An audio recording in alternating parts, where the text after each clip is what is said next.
ভোরে আনুমানিক 5:30 থেকে 6টার দিকে আমরা একটু শব্দ শুনতে পাই বেশ জোরে। তখন আমার জানালা খুলে দেখতে পাই আমার পাশের 3তলা বিল্ডিংটাকে আর্মিরা পুরা ঘিরে ফেলছে। তো তার 20 মিনিট পরে এই বিল্ডিং থেকে দুজনকে আমরা কালো গাড়িতে তুলে নিয়ে যেতে দেখতে পারি আর কি। তো পরবর্তীতে টিভি মারফত আমরা সংবাদ শুনি যে এনারা বাংলাদেশের শীর্ষ সন্ত্রাসী সুব্রত বাইন মোল্লা মাসুদ। টিভি সংবাদে আমরা এটা এই 3তলা ভবন থেকেই বাংলাদেশে এবং ইন্টারপোলের শীর্ষ সন্ত্রাসী সুব্রত বাইন এবং মোল্লা মাসুদকে আটক করা হয়েছে। আজ ভোর আনুমানিক 6টারই কিছু পরে কুষ্টিয়া শহরের এই স্থানে সেনাবাহিনীর একটি চৌকস দল অভিযান চালিয়েছে এমনটি স্থানীয়রা দাবি করছেন।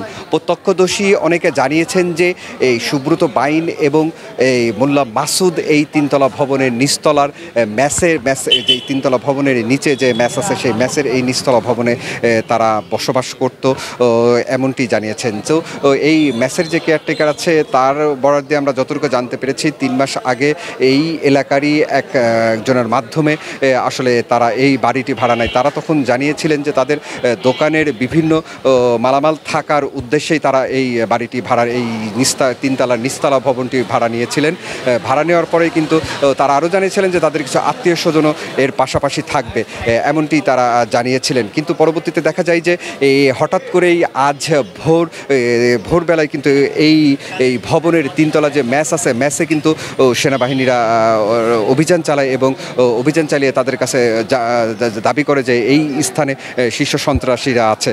তারা কিন্তু তখন বলে যে আমরা ছাত্র, এই জায়গায় আমাদের কোনো কিছু নাই, তো আপনারা নিচতলায় দেখতে পারেন। তো পরবর্তীতে নিচতলায় অভিযান চালিয়ে শীর্ষ সন্ত্রাসী সুব্রত বাইন এবং মোল্লা মাসুদকে তারা আটক করে কিন্তু তারা তাদেরকে নিয়ে যায় এমনটি কিন্তু প্রত্যক্ষদর্শী তারা কিন্তু জানিয়েছিলেন।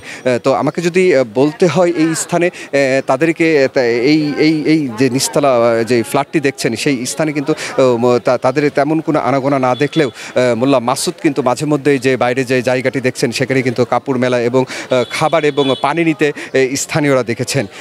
তার কিন্তু এই সুব্রত বাইন তাকে কিন্তু কেউ দেখেনি এমনটি অনেকে কিন্তু বলেছেন। আবার বলেছেন তার যেই পূর্বের যে ছবি সেই ছবি অনুযায়ী কিন্তু তাকে কিন্তু আবার অনেকে দেখেছেন। এই স্থানে কিন্তু তারা নানান সময় নানান রকম আসলে দাবি করছেন। সকাল থেকেই এই স্থানে কিন্তু উৎসুক জনতা এবং স্থানীয়রা কিন্তু তারা এখানে ভিড় জমাচ্ছে এবং এত বড় যে বাংলাদেশের মোস্ট ওয়ান্টেড যে সন্ত্রাসী তারা এখানে দীর্ঘদিন ধরে লুকিয়েছিল এমনটি কিন্তু তারা জানছেন। তারা কিন্তু আরেকটি কথাও বলছেন যে এই স্থানে আসলে সুব্রত বাইন এবং তাকে কিন্তু সচরাচর কেউ দেখেনি। মোল্লা মাসুদের বিষয় নিয়ে কিন্তু তারা বলছেন তারা 2-1বার তাকে দেখেছেন এবং সে যে এখানে যে বাইরে কাপড় মেলতে এই স্থানে কাপড় মেলতে আসতেন এবং পানি এবং খাওয়ার সংগ্রহের জন্য কিন্তু মাঝে মধ্যে বের হতেন এবং এইখানে কিন্তু মোল্লা মাসুদের সাথে একজন নারীও কিন্তু দেখেছেন। তো এই কুষ্টিয়াতে এই বাসা ভাড়া নেওয়ার উদ্দেশ্যে কিন্তু বলেছেন এই বাড়ির পাশেই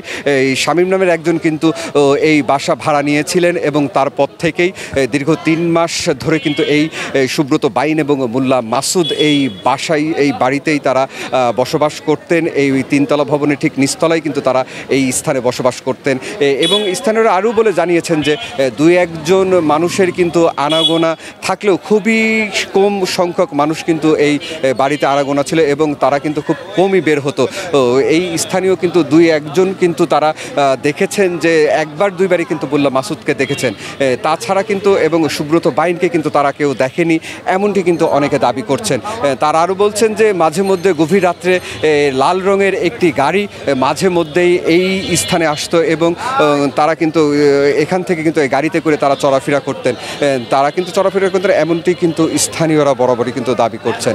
তো এই সুব্রত বাইন এবং মোল্লা মাসুদের এই বাড়িতে যে বসবাস করতেন এমনটি কিন্তু জানার পরে বা সেনাবাহিনীর একটি চৌকস দল তা তুলে নিয়ে যাওয়ার পরে কিন্তু স্থানীয়রা কিন্তু তারা এটি নিয়ে কিন্তু চরম উৎকণ্ঠ এবং উত্তেজনার মধ্যে তারা কিন্তু এই বিভিন্ন তাদের বিষয় নিয়ে কিন্তু তারা কথা বলছেন এবং আমাদেরকে নানান তথ্য তারা দিয়েছেন। তো কুষ্টিয়া থেকে এই ছিল আমার কাছে সর্বশেষ তথ্য। সনি আজিম, গ্লোবাল টেলিভিশন, কুষ্টিয়া।